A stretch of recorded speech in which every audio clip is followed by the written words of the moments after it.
Three Detroit Lions who could be traded before the start of week one. The Detroit Lions are heading into the last preseason game against the Pittsburgh Steelers as they prepare for their matchup against the LA Rams. And right now, we don't know if we have that X wide receiver even on our roster. And what are we going to do for the pass rush depth? Do we have a guy that can step up? Do we have that depth that we need? And I saw this article from Sideline Report, and I wanted to bring it to you guys' attention. This is three Detroit Lions who could be traded before the start of week one. Now, I've looked over this list, but I forgot just that quick. So number 3 is tight ends James Mitchell. And I think that this is 100% a possibility simply because James Mitchell is just not cutting it. You have a James Mitchell being a 5th round pick.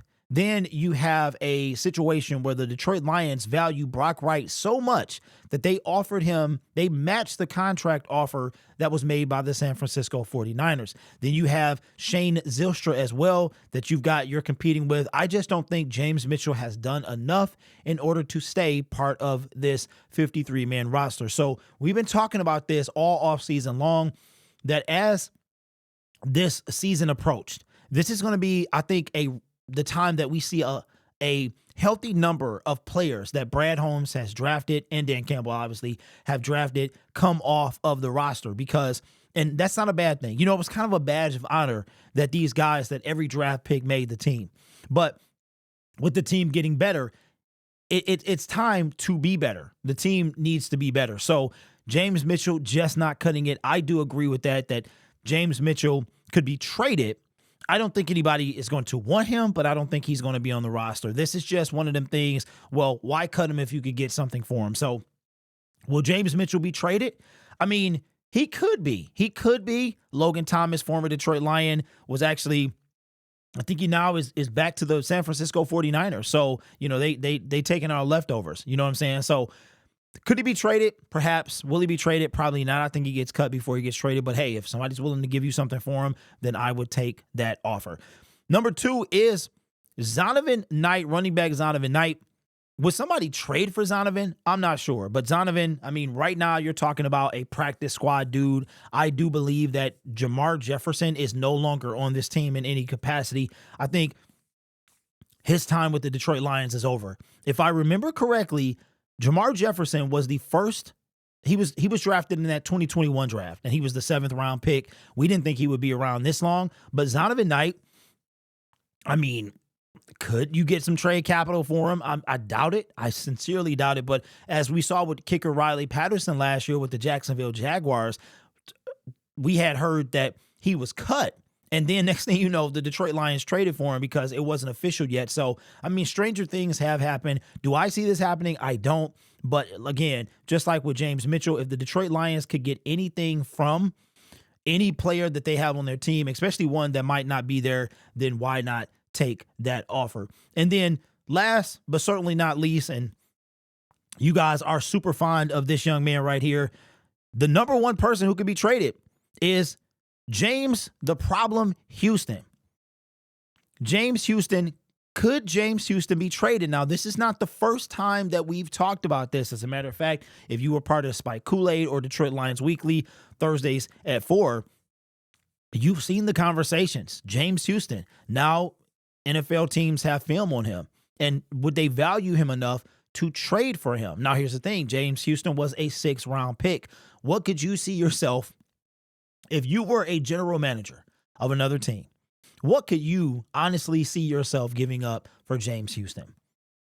I don't know. But again, now James Houston is a very intriguing case because we're talking about him not even making the roster. When I say we, I'm talking about myself and other, media personalities and influencers that are talking about their 53-man roster and how this guy might not make the team. It's funny how I've been saying it for a while and now everyone is catching up to me. I saw a lot of people, the Pride of Detroit guys, they think he's going to make it. But I think Jeff Risdon, don't quote me on that, but because I see a lot of articles and I've seen some media personalities with the assumption or with the thought that James Houston may not make the roster. And it's for all the reasons that I'm saying, that I've said for the past couple of years now. So If he doesn't play in tomorrow's preseason finale, I don't know.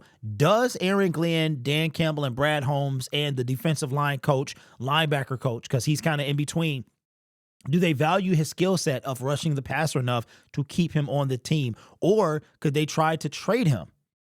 But in order to do that, he has to make the 53-man roster. So I don't know. Could that be a possibility? James Houston makes the 53-man roster to be dangled as a trade asset.